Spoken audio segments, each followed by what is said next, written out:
Bonjour à tous et bienvenue sur un nouvel épisode de Nous Entrepreneurs. Aujourd'hui, je suis ravi d'accueillir Philippe Brabetz, qui est le dirigeant de Meta Yacht. Bonjour Philippe.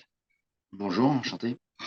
Et merci de jouer le jeu de l'interview et de nous partager ton parcours. Et du coup, est-ce que tu peux nous présenter Meta Yacht et comment toi tu es arrivé à la tête de Meta Yacht, ton parcours entrepreneurial?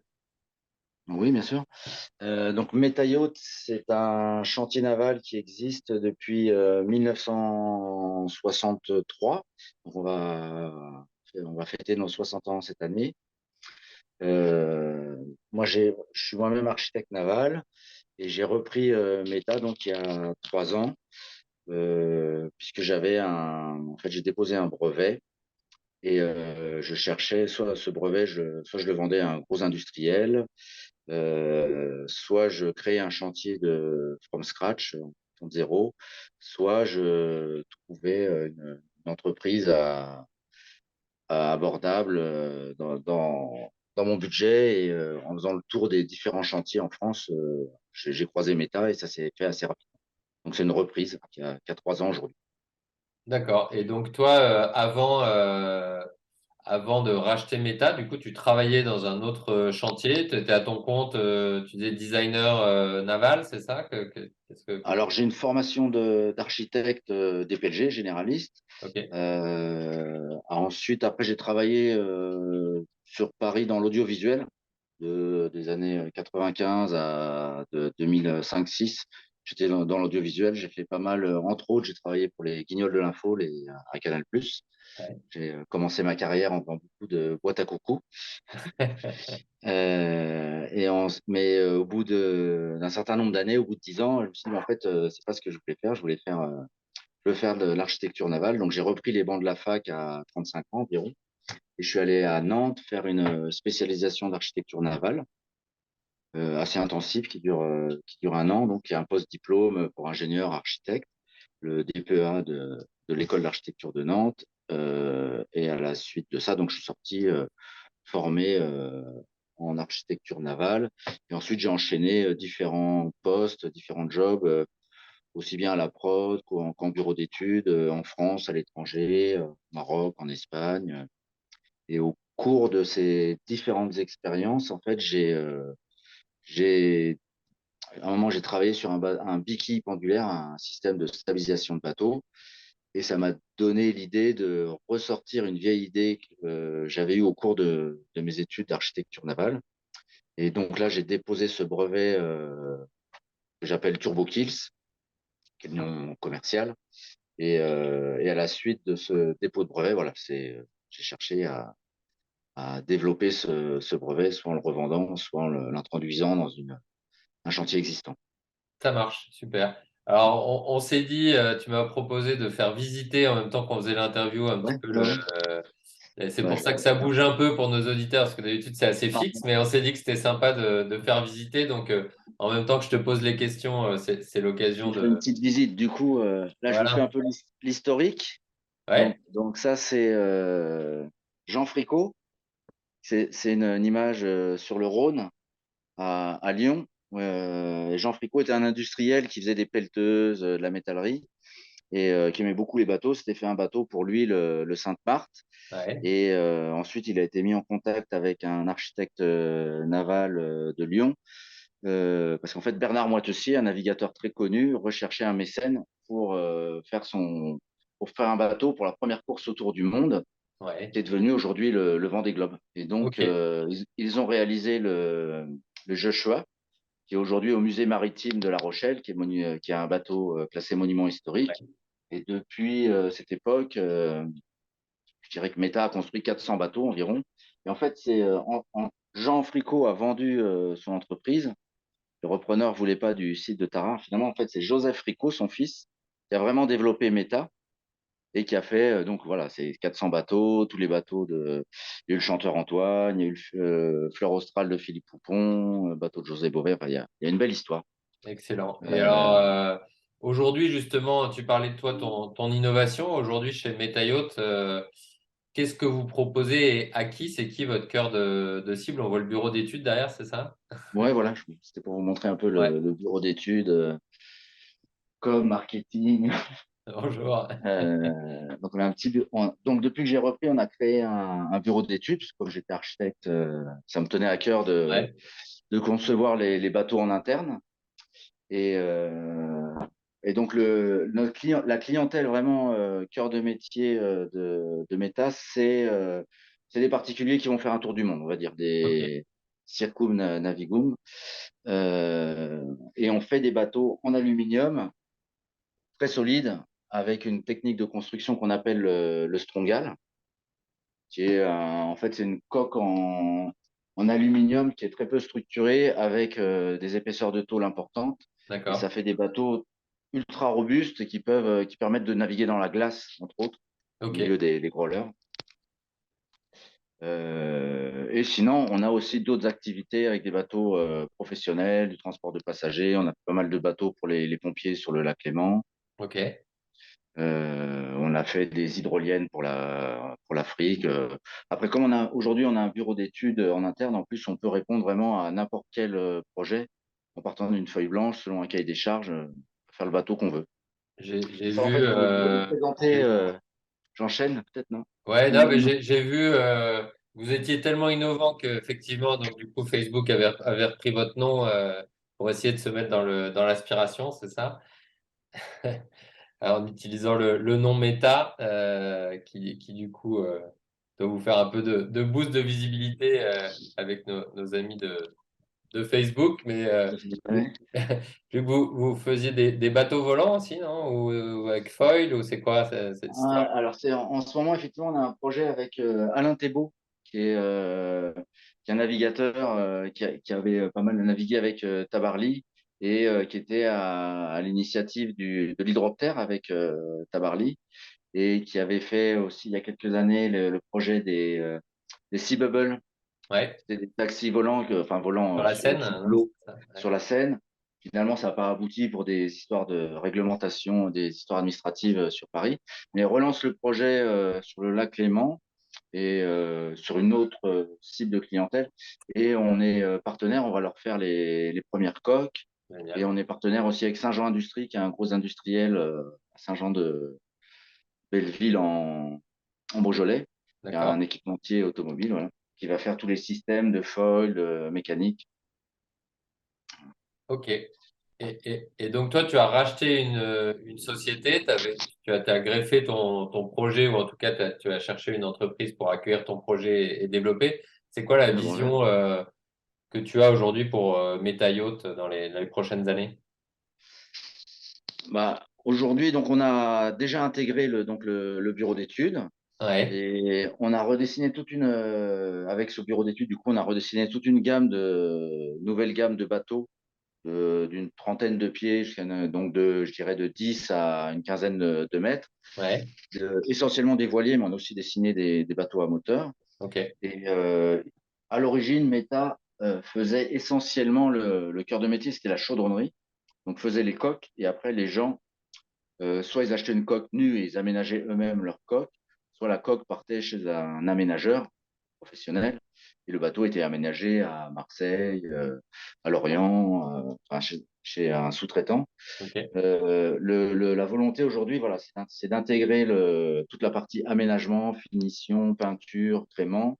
Et donc, on a mis en place on a une succursale là, qui s'appelle le Métaillot de service aujourd'hui. J'ai des partenaires qui sont donc à Port-Saint-Louis-du-Rhône, qui est aujourd'hui, ça existe déjà depuis 2 ans. Pour l'instant, c'est surtout de la préparation, de la maintenance de bateaux. Mais 2023, on va mettre en place la partie aménagement, ok. autrement dit. Donc, l'idée Donc, on en d'intégrer parle. un peu et de pouvoir fournir Voilà, quelque chose on va d'un peu plus complet. internaliser, Ouais. ouais, on internalise toute la partie aménagement des bateaux, peinture, gréement, pour aller jusqu'à la mise à l'eau, les essais clients, les prises en main, l'essai presse. Parce que ce qui nous manque vraiment aujourd'hui, c'est, en étant dans le Beaujolais, c'est quand même un pied dans l'eau, quoi. Ouais, D'être au bord de la Méditerranée. ça marche. Euh, quel défi tu vois, toi, dans ton secteur aujourd'hui? Quel est le prochain défi à relever pour le secteur, selon toi? Bon, on en a beaucoup. On a eu le Covid, on a eu la guerre en Ukraine, les Ah, mais matériaux qui ça, ont explosé dans ça, tous c'est les déjà échelons. intégré, ça. Voilà. Maintenant, on a un défi énorme et fabuleux, c'est la transition énergétique.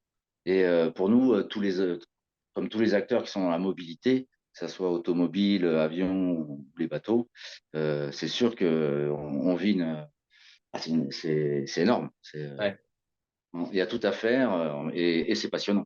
Et ok. donc, il y a plein de projets qui se montent. On a des projets de cargo à voile, on a des projets avec des piles à combustible, des bateaux hybrides, électrosolaires. Le sujet est très vaste et passionnant.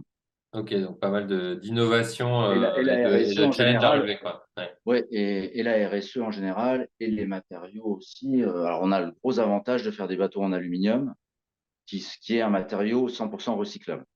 Donc ça, Ouais. aujourd'hui, pour nous, c'est vraiment un gros avantage. Ok.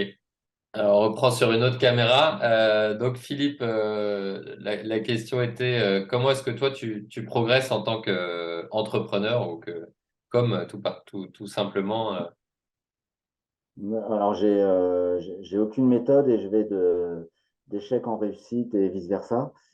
c'est une méthode. C'est peut-être une méthode, D'oser ouais. échouer, c'est une méthode déjà, peut-être. Voilà. J'essaie de prendre des conseils de tout mon entourage, de tous les milieux, de toutes les expériences d'entrepreneur ou des expériences de vie en général. J'ai pas de méthode particulière. D'accord. Bah, comme tu parlais de ta méthode quand même d'échouer et de réussir, est-ce que tu as un échec éventuellement que tu voudrais nous partager qui t'a fait progresser, qui t'a appris? Bah, en fait, c'est pas un échec, mais je sais que je veux faire de l'architecture navale, de la construction navale depuis le milieu de mes études d'architecture. Donc, quand j'avais 18-19 ans, j'en ai 50, et le parcours a été long, et donc a été semé de réussites, d'échecs, de rencontres.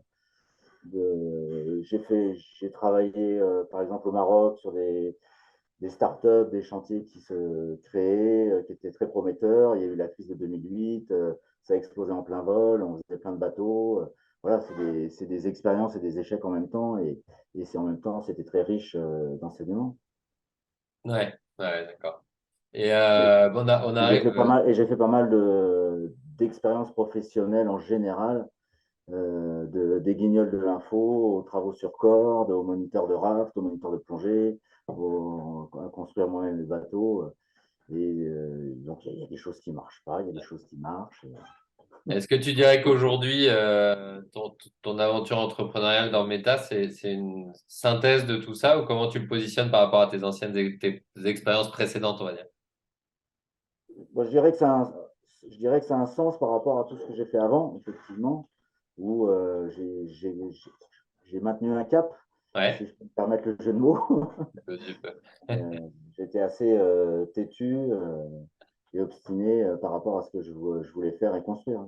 Ouais. Après, c'est loin d'être réussi et d'être abouti. Et je sais très bien que tout peut. On est sur un château de cartes, quoi. Ouais. Comme toute entreprise, c'est fragile.